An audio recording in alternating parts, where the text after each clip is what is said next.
Hello students and welcome again in my classroom. आज हम लोग कंक्लूड करने जा रहे हैं अपना क्वेश्चन जो हमने स्टार्ट किया था सोर्सेज ऑफ हिंदू लॉ। उसमें हमने एंशियंट सोर्सेज में श्रुतिज एंड स्मृतिज कंप्लीट कर लिया था। आज हम देखेंगे थर्ड आपका जो है source of ancient source of Hindu law जो है कमेंट्रीज एंड डाइजेस्ट। तो हम स्टार्ट करेंगे टीका एवं निबंध के साथ। तो लेट्स स्टार्ट। टीका एवं निबंध क्या समझते हैं टीका से? What do mean by commentaries? Comment जो मैंने आपको बताया था, टीका मतलब टिप्पणी करना किसी भी एक सब्जेक्ट पे, किसी भी एक विषय पे, जो कि जैसे स्मृतिज में जो रूल्स दिए गए थे, बताए गए थे, विधि के जो नियम बताए गए थे और जो प्रिंसिपल्स बताए गए थे, सिद्धांत बताए गए थे, उन पर कभी कभी स्मृतिज में वो थोड़े एम्बिग्विटी होती थी, मतलब उसमें अस्पष्टता होती थी, कुछ क्लियर नहीं होता था। तो उन सब्जेक्ट्स को क्लियर करने के लिए उन पर जो कमेंट किए जाते थे उनको कमेंट्रीज या डाइजेस्ट कहा जाता था। किसी भी इस्टेब्लिश्ड नियम को का अर्थ बताने के लिए या उस पर कोई भी टिप्पणी करने के लिए जो कुछ कहा जाता था, जो कुछ बोला जाता था, जो कुछ लिखा जाता था, दैट इज कॉल्ड कमेंट्री और कमेंट्स। तो सुनिए, स्मृतियों में बताए गए विधि के नियम और सिद्धांत कहीं कहीं अस्पष्ट थे, क्लियर नहीं थे, और किन्हीं विषयों पर उनका नितांत अभाव था। किन्हीं विषयों पर अभाव था मतलब कोई कोई टॉपिक्स ऐसे थे जिन पर कुछ भी नहीं कहा गया था स्मृतिज में। कोई टॉपिक, अब जब हम सोसाइटी में रहते हैं तो बहुत सारी प्रॉब्लम्स, बहुत सारे इश्यूज अकर होते हैं, तो उनमें हमें रूल्स चाहिए होते हैं कि किस तरीके से हम उसको कंक्लूड करें, किस तरीके से हम उसे सुलझाएं, अपनी समस्याओं को जो सोसाइटीज़ में उत्पन्न होती थी। तो उनमें से कई विषयों पर कुछ ऐसे सब्जेक्ट्स थे जिन पर स्मृतियों में वो मौन थी। मौन होना का मतलब है कि उनमें कुछ भी नहीं कहा गया था, उनमें उस प्रॉब्लम के बारे में, उस विषय या सब्जेक्ट के बारे में कुछ बोला नहीं गया था। तो किन्हीं विषयों पर उनका नितांत अभाव था। इसलिए इस एरा में, इस युग में ये ज़रूरी था, ये आवश्यक था कि विधिक नियमों, सिद्धांतों और संस्थाओं का विश्लेषण किया जाए। क्या समझ में आया? ये कहते हैं कि इसलिए ये ज़रूरी था कि इस एरा में जब स्मृतिज आ गई, उसके बाद एक ऐसा टाइम आया कि जब लीगल रूल्स, प्रिंसिपल्स और इंस्टीट्यूशंस का एनालिसिस किया जाए, उनके बारे में विश्लेषण किया जाए, उनके बारे में पढ़ा जाए और उसे विश्लेषित किया जाए, उनका एनालिसिस किया जाए और उन्हें मैनेज तरीके से सुव्यवस्थित रूप दिया जाए, उसे व्यवस्थित रूप से वापस से उसे समझाया जाए, दोबारा से उसे समझाया जाए। यही कार्य टीकाकारों और निबंधकारों ने किया। टीकाकार कौन हुए? जिन्होंने टिप्पणियां की, जिन्होंने कमेंट्स किए, तो ये उनको बोला गया टीकाकार। तो ये कह रहे हैं कि यही कार्य कि उसको जो एम्बिग्विटी थी, जो उसमें अस्पष्टता थी, जिस विषय पर वो मौन थी, स्मृतियां कुछ कहा नहीं उन्होंने, उन विषयों का विश्लेषण किया जाए, उनको एनालिसिस किया जाए और उनके बारे में बोला जाए, कहा जाए, टीका टिप्पणियां की जाएं। ये कार्य टीकाकारों और निबंधकारों ने किया। कुछ टीकाएं और निबंध तो इतनी रिफाइन हो गई, इतनी क्लियरली उन्होंने डिफाइन किया उन विषयों को जो इसमें थी, स्मृतियों में विषय थे, इतनी ज़्यादा अच्छे तरीके से किया कि ये कह रहे हैं कि कुछ टीकाएं और निबंध तो उत्कृष्टता की उस चरम सीमा पर पहुंच गए कि वो इतने रिफाइन हो गए कि उन पर ही टीकाएं और निबंध लिखे गए। मतलब इतने ज़्यादा वो एक तरीके से, इतने रिफाइन तरीके से, इतने क्लियरली बताए गए कि उनके ऊपर ही टिप्पणियां होने लगी, टीकाओं के ऊपर, उन कमेंट्रीज के ऊपर सब कमेंट्रीज होने लगी कि ये इस तरीके से लिखी गई। तो मतलब एक तरीके से स्मृति की तरह कमेंट्री इतनी अच्छी होने लगी स्मृति पर कि उन कमेंट्रीज के ऊपर ही कमेंट होने लगे। तो ये कह रहे हैं कुछ ये तो आपने सुन लिया। टिकाओं और निबंधों का युग लगभग 1000 वर्ष का युग था। अप्रॉक्सीमेट 1000 ईयर्स तक टीकाएं और निबंध लिखे गए।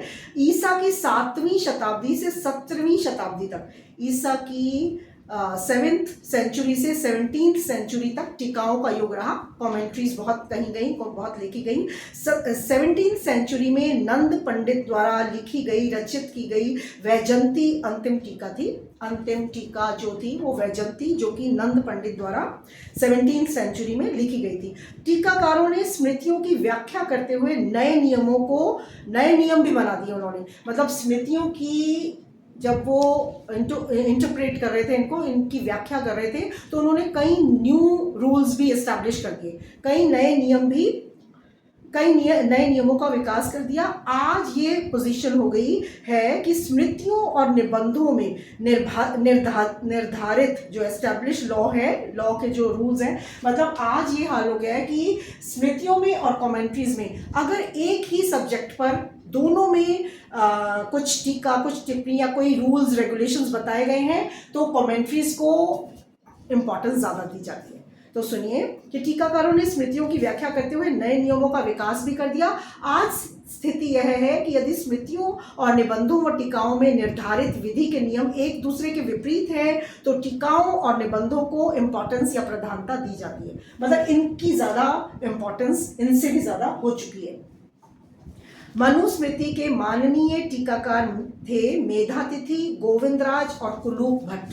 ये जो 3 नाम मैंने लिए, ये मनुस्मृति के टीकाकार हैं। और याज्ञवल्क्य स्मृति के विख्यात टीकाकार हैं विश्वरूप, विज्ञानेश्वर, अपरार्क, शूलपाणी एवं मित्र मिश्र। ये जो मैंने 5 नाम लिए, ये याज्ञवल्क्य स्मृति के मुख्य टीकाकार हैं। क्या मतलब हुआ कि ये जो 5 लोग हैं जिनका मैंने नाम लिया, इन्होंने याज्ञवल्क्य स्मृति के ऊपर बहुत टीकाएं लिखी, मतलब उसको इंटरप्रेट किया और बहुत अच्छे से उसको समझाया और उसके ऊपर कमेंट्रीज की। अब आ जाइए आपका जो 4th एंशिएंट सोर्स है लॉ का, दैट इज रूढ़ियाँ या कस्टम। रूढ़ियाँ आपको मालूम है क्या होती हैं। जब स्टार्टिंग में रूल रेगुलेशंस लॉ नहीं होता था, तो जब सोसाइटीज़ बनी, जब क्रिएट हुआ, सोसाइटीज़ एस्टैब्लिश हुई। सोसाइटीज़ कैसे एस्टैब्लिश हुई थी, जैसे पहले अलग अलग लोग रहते थे। वाइल्ड लाइफ, मतलब एक सोसाइटी में एक सभ्य लोगों की तरह वो नहीं जब रहते थे, बट वो धीरे धीरे नीड्स ऐसी होने लगी कि उनको आपस में इकट्ठा रहने की ज़रूरत महसूस होने लगी। तो जब वो इकट्ठा एक साथ रहने लगे, तो उनको ये भी ज़रूरत हुई कि एक दूसरे की हेल्प की भी ज़रूरत हुई, और एक दूसरे को सिक्योरिटी दे, एक दूसरे को नहीं, खुद को सिक्योरिटी देना उनको लगा कि हमें सिक्योरिटी भी चाहिए। तो इन सब नीड से कुछ धीरे धीरे रूल्स, थोड़े लोग जहाँ जैसे पर्टिकुलर जगह पे रहने लगे, एक कुनबे की तरह रहने लगे, तो उनमें धीरे धीरे छोटे रूल्स रेगुलेशंस एक दूसरे के लिए वो मानने लगे, जिससे कि उन्हें सिक्योरिटी मिले और शांति मिले, पीस मिले, और वो आराम से अपनी जीवन यापन कर सकें। तो सुनिए, तब प्रथाओं का जो कस्टम्स थे वो इस्टेब्लिश हुए, और जब ये बहुत टाइम तक कंटिन्यूटी में, सर्टेनिटी में रहने लगे, सर्टेन मतलब एक निश्चित टाइम पे, निश्चित सिचुएशन में, एक निश्चित तरीके की कस्टम को फॉलो किया जाने लगता है, तो वो एक प्रथा बन जाती है, वो कस्टम हो जाता है कि इसको अब ऐसी सिचुएशन आने पर इसी रूल को फॉलो किया जाएगा। तो वो धीरे धीरे यूजफुल हो जाते हैं एक सोसाइटी के लिए, और वो प्रथा का रूप ले लेते हैं। तो सुनिए, मानव के प्रारंभिक इतिहास में विधि का मुख्य स्रोत रूढ़ी रही है। ये सिर्फ कहने की बात है कि सिर्फ ऐसा कहा ही जाता है कि श्रुतियों और स्मृतियों में दैवी विधि को लिपिबद्ध किया गया था। ऐसा कहा जाता है कि श्रुति और स्मृतिज में जो लॉ ऑफ गॉड है उसको लिखा गया है, उसको लिपिबद्ध किया गया, कॉडिफाई किया गया है। इनफैक्ट वास्तव में तो वे उस काल की रूढ़ी को संकलित करती हैं। ये कह रहे हैं कि जो ऐसा बोला जाता है कि श्रुतिज और स्मृतिज में लॉ ऑफ गॉड को लिपिबद्ध किया गया है, कि कॉडिफाई, उसको लिखा गया है, बट इनफैक्ट रूढ़ियों को, उसमें प्रथाओं को लिपिबद्ध किया गया है। जो उस टाइम पे जो रूल्स चलते थे, जिनको एक प्रथा की तरह यूज़ किया जाता था, उनको स्मृतियों और श्रुतियों में इनफैक्ट उनको लिपिबद्ध किया गया, उनको लिखा गया है। तो ये कह रहे हैं, मानव ने जब सोसाइटीज़ में सोसाइटीज मतलब सामूहिक रूप से इकट्ठा होकर रहना शुरू किया। तो सुनिए, मानव ने जब सामूहिक जीवन जीना शुरू किया तो ऐसा लगने लगा कि जीवन में पीस या शांति का होना बहुत ज़रूरी है, और इसी ज़रूरत के चलते ऐसे नियमों का विकास होने लगा कि सामूहिक जीवन को जीने के लिए जो ज़रूरी हो। तो समाज के क्रोध से बचने के लिए क्यों हम लोग जो लोग उस टाइम पे ये छोटे मोटे रूल्स जो बने थे और इकट्ठा रहने के लिए जो शांति चाहिए थे उसके लिए जो रूल्स बनाए गए थे उनको सब लोग फॉलो क्यों करने लगे? इसलिए फॉलो करने लगे कि अगर जैसे मैं कोई रूल बना और मैं उसे फॉलो नहीं करूँगी, जैसे ये रूल बना कि कोई भी किसी के एक रूम में जो भी उन्होंने जगह बनाई थी रहने के लिए उस टाइम पे, वहाँ पर उसकी परमिशन के बिना एंटर नहीं करेगा कोई। तो अगर मैं किसी की परमिशन के बिना उसके रूम में एंटर कर जाऊंगी तो मुझे क्या करना पड़ेगा? मुझे पूरी सोसाइटी के गुस्से को सहन करना पड़ेगा। तो सुनिए, इसलिए मैं भी, सब लोग तब इन रूल्स को फॉलो करने लगे। तो सुनिए, समाज के क्रोध से बचने के लिए मानव इन नियमों का पालन करने लगे और इन्हें प्रथा का नाम दे दिया गया। जब इन्हें कुछ पीढ़ियों तक निरंतर रूप से पालन किया गया, जैसे पहले आपके जो पूर्वज थे, एंसेस्टर्स थे, उन्होंने फॉलो किया, फिर आपने फॉलो किया, फिर आपके डिसेंडेंट्स जो आए, जो आपके वंशज आए, उन्होंने किया, फिर उनके डिसेंडेंट्स आए, उन्होंने फॉलो किया। तो जब ये कई पीढ़ियों तक इसका निरंतर रूप से पालन किया गया तो वो एस्टैब्लिश्ड रूढ़ियाँ बन गई, और जो रूढ़ियाँ, जो प्रथाएं, जो कस्टम्स थे वो बहुत पुराने थे, बहुत प्राचीन हो गए, या फिर जिनमें निरंतरता थी, कंटिन्यूटी थी, और जिनमें सर्टेनिटी थी, निश्चितता थी। सर्टेनिटी का मतलब होता है कि एक तरीके की सिचुएशन आने पर एक तरीके की बिहेवियर को फॉलो करना। जैसे अगर एक तरीके का झगड़ा हुआ, कोई झगड़ा हुआ और उसमें ये वाला रूल फॉलो किया गया, तो अगर उसी तरीके का झगड़ा या उसी तरीके की प्रॉब्लम कभी आई सोसाइटी में तो उसी रूल को फॉलो किया जाएगा और उसी सॉल्यूशन को अप्लाई किया जाएगा। तो दिस इज कॉल्ड सर्टेनिटी। तो सर्टेनिटी, जिन प्रथाओं में निश्चितता, सर्टेनिटी, निश्चितता, जिन प्रथाओं में सर्टेनिटी थी, निश्चितता थी, कंटिन्यूटी थी, जिनको हमेशा बहुत लंबे टाइम तक फॉलो किया जाता रहा, और उनको रिकॉग्निशन मिल गया, उनको मान्यता मिल गई और उन्हें माना जाने लगा, उन्हें मान्य कर दिया गया। और जो इमोरल थी, जो अनैतिक थी, जैसे कई प्रथाएं थी पहले, जैसे सती प्रथा थी, जो अपने हस्बैंड के साथ उसकी चिता पर ही उसको जला दिया जाता था लेडी को, तो वो अनैतिक थी और बहुत अमानवीय थी, उनको नहीं कंटिन्यू किया गया, उनको हटा दिया गया। और जो रीजनेबल नहीं थी, मतलब उनको नहीं माना गया, और जो रीजनेबल थी, जो फायदे में थी, बेनिफिशियल थी समाज के, उनको कंटिन्यू रखा गया और उन्हें प्रथा का नाम दिया गया और वो एस्टेब्लिश हो गई। सॉरी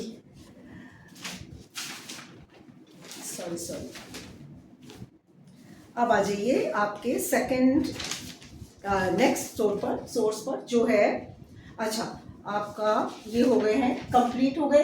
अब आ जाइए आपके मॉडर्न सोर्सेज पर।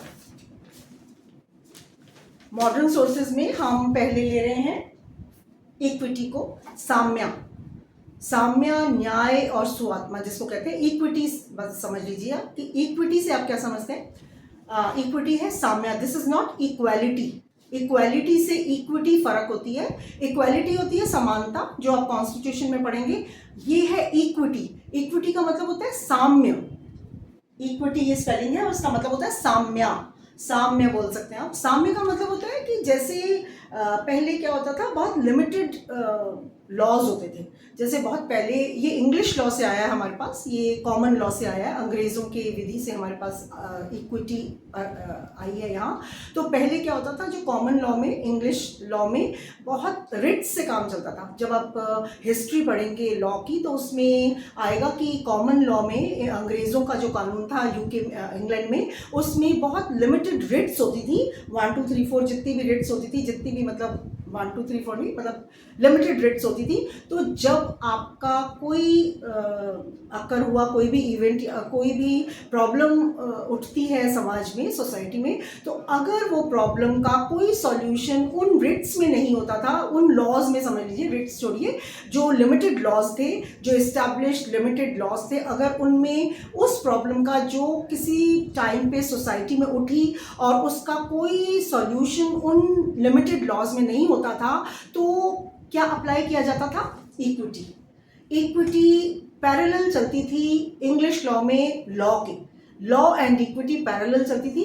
इक्विटी का मतलब ये होता था कि जब, जैसे मैं जज की चेयर पर बैठी हूँ और मेरे पास ऐसा कोई प्रॉब्लम आई, ऐसा कोई केस आया कि जिसका कोई सॉल्यूशन मेरे पास जो इस्टेब्लिश्ड लॉज हैं, जो लिमिटेड लॉज होते थे, उनमें नहीं है, तो मैं क्या करूँगी? तब मैं क्या करती थी? अपनी डिस्क्रिशनरी पावर से, अपनी विवेक शक्ति से उस प्रॉब्लम को सॉल्यूट करती थी, उस प्रॉब्लम का सॉल्यूशन देती थी। और तब ये कहा गया कि जो ये सॉल्यूशन मैंने अपनी डिस्क्रिशनरी पावर से दिया है, वो मैंने अपनी खुद की इच्छा से जो दिया है, उससे इक्विटी का नाम दिया गया। इसका मतलब ये हुआ कि जहाँ लॉ में लूप होल्स होते थे, जहाँ लॉ में कुछ कमियां होती थी, उनको इक्विटी से उन होल्स को भर दिया जाता था, उन कमियों को पूरा कर दिया जाता था। इसको एक तरीके से आप ऐसे समझ सकते हैं कि ये एक तरीके से पूरक है, एक सप्लीमेंट लॉ कह सकते हैं इसको। सप्लीमेंट का क्या मतलब होता है? जैसे आज मैं कोई भी जो जिनकी एज बढ़ जाती है, उनकी बॉडी में अगर डेफिशिएंसी हो जाती है, किसी भी न्यूट्रिएंट की, किसी की बॉडी में अगर डेफिशिएंसी हो जाती है, तो वो क्या करते हैं? अपनी बॉडी के न्यूट्रिएंट्स को कंप्लीट करने के लिए क्या करते हैं? सप्लीमेंट्स लेते हैं। तो सप्लीमेंट का मतलब क्या होता है? आपकी बॉडी की कमियों को, लूप होल्स को पूरा करना। वैसे ही लॉ की जो डेफिशिएंसीज हैं, लॉ में जो कमियां हैं, उनको पूरा करती है इक्विटी। इक्विटी से आप उन लॉज के लूप होल्स को पूरा कर सकते हैं जहां पर वो है ही नहीं, जहां पर कोई लॉ नहीं होता, वहां इक्विटी से आप उसको पूरा कर सकते हैं। आई थिंक आपको समझ में आएगा। सुनिए, the term equity is derive from Latin expression Equitas. Equitas से ये आया है।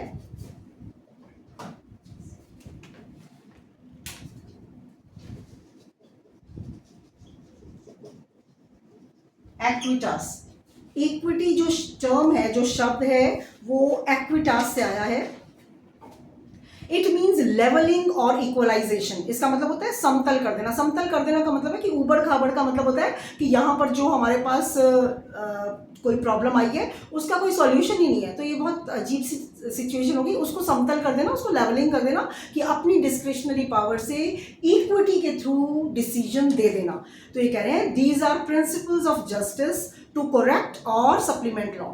ये ऐसे विधि के, जस्टिस के प्रिंसिपल हैं, ऐसे विधि के सिद्धांत हैं जो सही कर देते हैं और सप्लीमेंट, पूर्ण कर देते हैं लॉ को, विधि को। ये कह रहे हैं कि सामने जो है वो एक आइडिया है। मुझे एक आइडिया आया ना कि अगर ये प्रॉब्लम आई है मेरे सामने, तो मैं अपने आइडिया से, अपनी युक्ति से, अपनी इच्छा से उसे पूरा कर दूं। ये कहते हैं कि सामने युक्ति और औचित्य, करेक्टनेस, जो मुझे अच्छा लगा, जो मुझे सही लगा वहाँ पे देना सॉल्यूशन, वो मैंने दे दिया। तो सामने युक्ति, आइडिया और औचित्य, करेक्टनेस के समान है। और इसका मेन एम क्या है, इसका उद्देश्य क्या है? विधि को समाज की बदलती हुई परिस्थितियों एवं आवश्यकताओं के अनुरूप बना देना और उसकी कमियों को खत्म कर देना। सामने न्यायालयों के विवेक का विषय है, डिस्क्रिशनरी पावर है न्यायालय की। This is discretionary power of court. कोई भी व्यक्ति इसे कैसे नहीं ले सकता? एक राइट के रूप में नहीं ले सकता। राइट के रूप में कैसे नहीं ले सकता? मतलब इसे कॉमन लॉ में एक रेमेडी के रूप में मांगा जा सकता था। सुनिए एक बार, मैं बताती हूँ आपको। This is discretionary power of court. कोई भी व्यक्ति एक राइट के रूप में, एक अधिकार के रूप में इसे नहीं मांग सकता, जबकि कॉमन लॉ में लीगल रेमेडी मांगना एक न्यायिक अधिकार है और हर कोर्ट लीगल रेमेडी देने के लिए बाउंड होता है। जैसे अगर एक कोई लॉ इस्टेब्लिश्ड है, तो उसमें अगर आपका प्रॉब्लम अप्लाई होता है, मतलब आपके प्रॉब्लम पर अगर एस्टैब्लिश लॉ अप्लाई होता है तो आपको अधिकार है उस रिलीफ को, उस रेमेडी को लेने का। लेकिन साम्या में, इक्विटी में आपको अधिकार नहीं है मुझसे, किसी भी जज से वो रिलीफ लेने का, क्योंकि ये मेरी डिस्क्रिशनरी पावर पर बेस्ड है। मैं चाहूँगी तो वो दूंगी, नहीं चाहूँगी तो नहीं दूंगी। तो इसलिए ये कह रहे हैं कि एक व्यक्ति, कोई भी व्यक्ति इसे एक राइट के रूप में, एक अधिकार के रूप में इसे नहीं मांग सकता, जबकि कॉमन लॉ में लीगल रेमेडी मांगना एक न्यायिक अधिकार है। मतलब जो लिखा हुआ है लॉ, उसके अकॉर्डिंग आपको रिलीफ आप मांग सकते हैं, आपका अधिकार है। बट इक्विटी के थ्रू आप एक अधिकार के रूप में, आपका कोई हक नहीं है। मेरी मर्जी होगी, किसी जज की मर्जी होगी, कोर्ट की मर्जी होगी, तब वो आपको रिलीफ देगा, नहीं तो नहीं देगा, क्योंकि ये मेरी विवेक पर, मेरी डिस्क्रिशनरी पावर पर बेस्ड है। तो ये भी एक सामान्य विधि की पूर्ति करने वाला एक निकाय है, एक बॉडी है, कॉमन लॉ के होल्स को ये भरता है। तो ये भी एक आपका सोर्स है, मॉडर्न सोर्स। अब आ जाइए नेक्स्ट पर, जो है जुडिशियल डिसीजंस, पूर्व निर्णय। पूर्व निर्णय में हमने आपको बता रखे हैं क्या चीज़ें, सुनिए। ये जो प्रेसिडेंट्स हैं, पूर्व निर्णय हैं, हमारे पास जो अवेलेबल हैं वो अंग्रेजी शासनकाल के बाद के हैं। मतलब बिफोर जो अंग्रेज़ों का यहाँ पीरियड था, टाइम पीरियड था, उससे पहले के जो भी कोर्ट के डिसीजंस थे पुराने हमारे इंडियन कोर्ट्स के, वो हमारे पास अवेलेबल नहीं है। हमारे पास सिर्फ अंग्रेज़ी शासनकाल के बाद के जो निर्णय हैं वो अवेलेबल है। तो सुनिए, अंग्रेज़ी शासनकाल से पहले प्राचीन हिंदू न्यायालयों के निर्णय अवेलेबल नहीं है, उपलब्ध नहीं है। इसलिए अंग्रेज़ी शासनकाल के निर्णयों को ही रिपोर्ट किया गया है, मतलब उनको पब्लिश किया गया है, क्योंकि वही हमारे पास, इसलिए वही हमारे पास अवेलेबल है। As a source of Hindu law, जो प्रेसिडेंट्स हैं, पूर्व निर्णय हैं, उनके दो इम्पॉर्टेंट एस्पेक्ट्स हैं। क्यों इसे इतना इम्पॉर्टेंस जुडिशियल डिसीजंस को दिया जाता है? जो पहला रूल या पहला इसका एस्पेक्ट है वो ये है कि जो सभी रूल्स हैं हिंदू विधि में बताए गए, जो लगभग हिंदू विधि के सारे रूल, सभी रूल्स जो हैं, सारे नियम जो हैं, किसी न किसी डिसीजन में अप्लाई हो चुके हैं। आज तक हिंदू रूल्स जो हैं, जो हिंदू विधि के जितने भी रूल्स हैं, इस्टेब्लिश्ड रूल्स हैं, वो इतना टाइम हो चुका है अब, तो किसी न किसी डिसीजन में वो सारे के सारे रूल्स अप्लाई हो चुके हैं। तो ये कह रहे हैं कि आज के दिन हिंदू विधि के किसी भी नियम को जानने के लिए श्रुति, स्मृतिज या टीका या निबंधों तक जाने की हमें ज़रूरत ही नहीं पड़ती। नो नीड टू गो, यहाँ तक आपको जाने की कोई ज़रूरत ही नहीं है। तो ये कह रहे हैं कि श्रुति, स्मृति, टीका या निबंधों तक आपको कुछ भी जाने की ज़रूरत नहीं है। हम उसे किसी न किसी निर्णय द्वारा जान सकते हैं। किसी न किसी AIRs को निकाल लीजिए आप, सभी AIRs को, तो आपको सारे रूल्स रेगुलेशन किसी न किसी डिसीजन में अप्लाई किए हुए मिल जाएंगे। तो जैसे आप कह सकते हैं कि हिंदू विधि के नियमों को जानने के लिए कि जो रूढ़ी है, जो आपकी कस्टम है, ये सबसे ऊपर है। हिंदू लॉ के जो सोर्सेज हैं उसमें सबसे ज़्यादा पुरानी जो लॉ, जो आपका सोर्स है वो कस्टम है। इस बात को अगर आप जानना चाहते हैं, इस बात को अगर आप प्रूव करना चाहते हैं, तो आपका केस है हिंदू विधि के इस नियम को जानने के लिए कि रूढ़ी ही सर्वोपरि है। हमें स्मृतियों, टीकाओं और निबंधों को देखने की ज़रूरत नहीं है। हम इस नियम को collector of Madura versus Muthu Ramalinga, बस इजी सा है, आप ऐसे ही देख लेंगे। एक केस है आपका बहुत important, collector of Madura, MADURA, collector of Madura versus Muthu Ramalinga, MUTTU, Muthu Ramalinga के डिसीजन से आप ये जान सकते हैं कि जो रूढ़ियाँ हैं, जो कस्टम्स हैं, बहुत इंपॉर्टेंस रखते हैं हमारे हिंदू विधि में। तो इस तरीके से आप हर रूल को, ये तो मैंने एक बताया आपको कि कस्टम्स सर्वोपरि है, सबसे ज़्यादा इंपॉर्टेंट है, इसके लिए आप ये वाला केस देख सकते हैं। इस तरीके से ही आप हर रूल को ये देखने के लिए कि इसका क्या, किस केस में ये, मतलब आपके हिंदू विधि के सारे रूल्स, सभी के सभी जो रूल्स और आपके सिद्धांत हैं, वो किसी न किसी केस में आपको मिल जाएंगे। तो आपको इतना पीछे तक जाने की आपको ज़रूरत ही नहीं पड़ती। आप प्रेसिडेंट्स के थ्रू ही, आप पूर्व निर्णयों के थ्रू ही आप सारे हिंदू विधि के रूल्स को जान सकते हैं। तो इसलिए ये बहुत इम्पॉर्टेंट है आपके, इसका एक बहुत इम्पॉर्टेंट स्थान है। और किस लिए ये इंपॉर्टेंट है, ये कह रहे हैं दूसरा एस्पेक्ट जिससे हम पूर्ण निर्णयों को हिंदू विधि का सोर्स कह सकते हैं वो ये है कि हिंदू विधि के कई नियम, कई रूल्स और कई जो सिद्धांत हैं और कई जो इंस्टीट्यूशंस हैं, संस्थाएं हैं, आज न्यायिक निर्णय द्वारा चेंज कर दिया गया, उनमें अमेंडमेंट कर दिया गया है। बहुत सारे ऐसे पुराने रूल्स और प्रिंसिपल्स हैं जिनको अमेंड कर दिया गया है, जिनको चेंज कर दिया गया है, परिवर्तित कर दिया गया है, और कुछ बिल्कुल नए नियम आज मान्य हो गए हैं, माने जाने लगे हैं। तो इन नियमों के लिए जो सोर्स है अब जुडिशियल डिसीजन ही है। अब आ जाइए, आपका जो लास्ट लेजिस्लेशन है, जो विधायन, जो लास्ट सोर्स आपका आ गया है, सबसे इंपॉर्टेंट है आपका ये लेजिस्लेशन या विधान हिंदू विधि का सबसे इंपॉर्टेंट मॉडर्न सोर्स आप कह सकते हैं।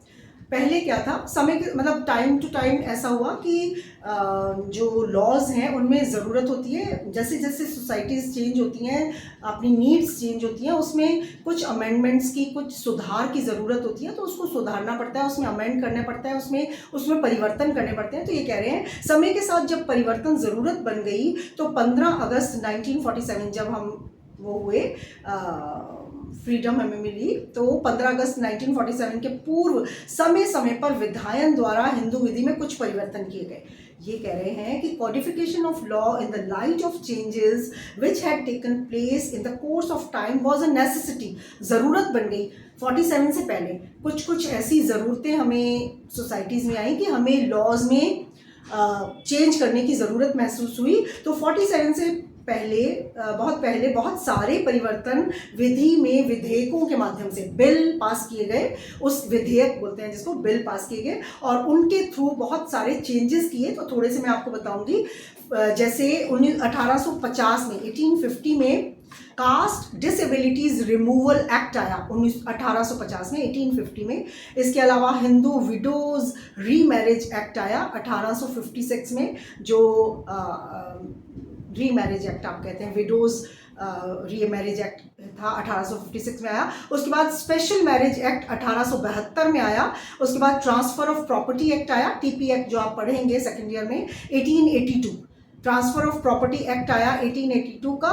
उसके बाद आपका 1890 में आया गार्जियन एंड वार्ड्स एक्ट आया था। उसके बाद आपका इंडियन सक्सेशन एक्ट 1916 आया। इस तरीके से बहुत सारे एक्ट्स आए एक 1947 से पहले, जिससे बहुत सारे चेंजेस किए गए इसमें। तो आफ्टर 47 1947 के बाद सर्कमस्टेंसेस चेंज हुई और 20th सेंचुरी में हिंदू जो सोसाइटी थी, हिंदू जो समाज था, उसमें बहुत सारे ह्यूज डेवलपमेंट्स हुए, बहुत सारी प्रगति की इन्होंने। तो 1944 में एक कमेटी बनाई गई थी जिसका काम था, जिसमें सर वेनिगल नरसिंह राव हेड थे, सर वेनिगल नरसिंह राव उसके हेड थे।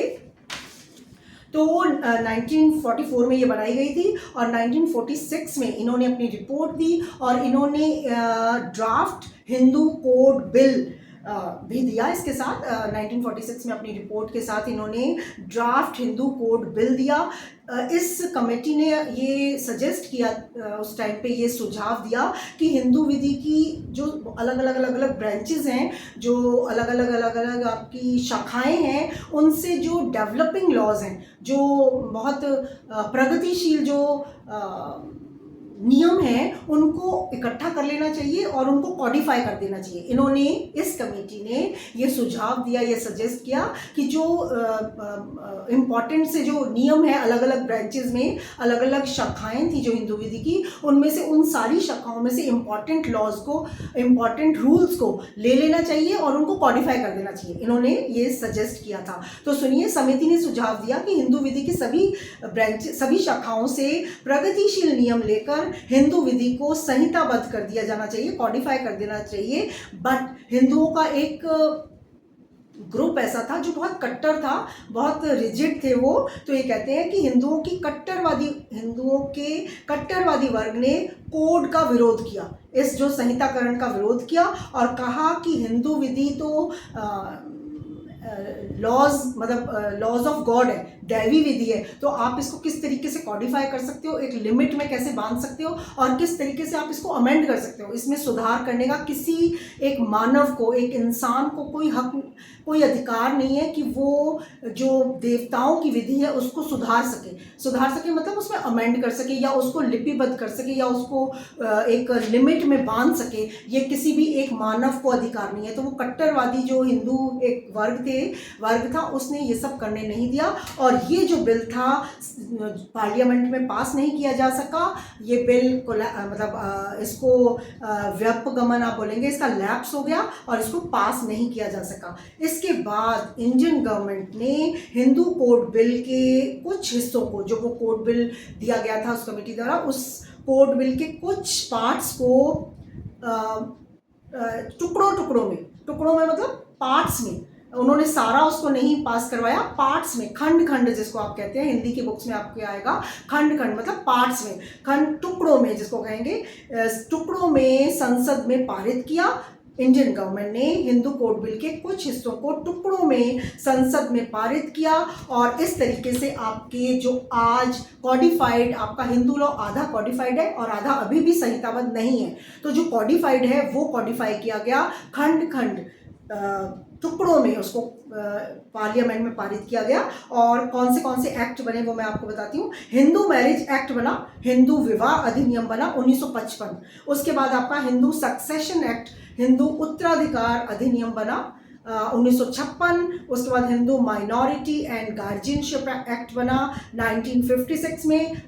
हिंदू अवयस्कता और गार्जियनशिप संरक्षकता अधिनियम बना 1956 में। और उसके बाद आपका Hindu adoption and maintenance act बना 1956 में, जो कि है दत्तक एवं मेंटेनेंस भरण पोषण अधिनियम 1956। तो इस तरीके से ये टुकड़ों में हिंदू विधि को कॉडिफाई किया गया और ये एक्ट बने।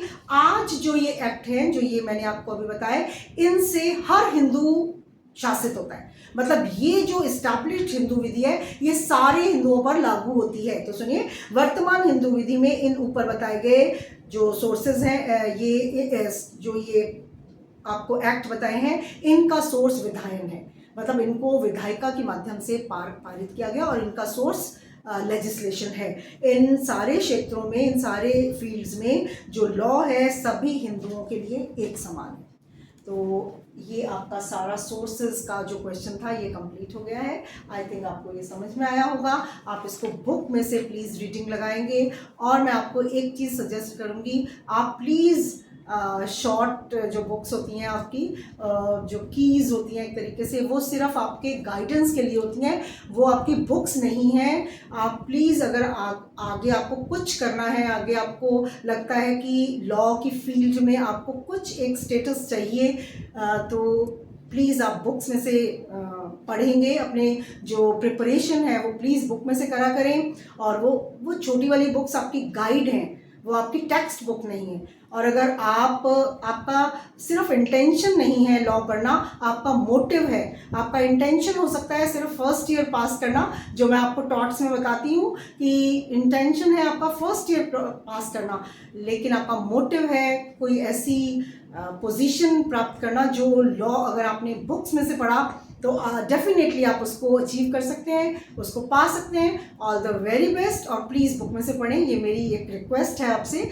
तो मुझे आई होप कि आप मेरी ये बात मानेंगे। चलो, आज इस बार का तो टाइम निकल गया, आपके एग्जाम्स चल रहे हैं, शुरू हो चुके हैं। प्लीज़ सेकंड ईयर में आके आप कभी भी ये गाइड्स में से आप गाइड हो सकते हैं, बट ये आपकी टेक्स्ट बुक नहीं हो सकती, कभी भी नहीं हो सकती। और आपका मोटिव नहीं है सिर्फ फर्स्ट ईयर या सेकंड ईयर पास करना या सिर्फ LLB करना, आपका मोटिव नहीं हो सकता। मोटिव आपका बहुत ऊंचा है, जिसके लिए आपको टेक्स्ट बुक्स में से पढ़ना बहुत बहुत ज़रूरी है। All the very best and thank you so much for watching.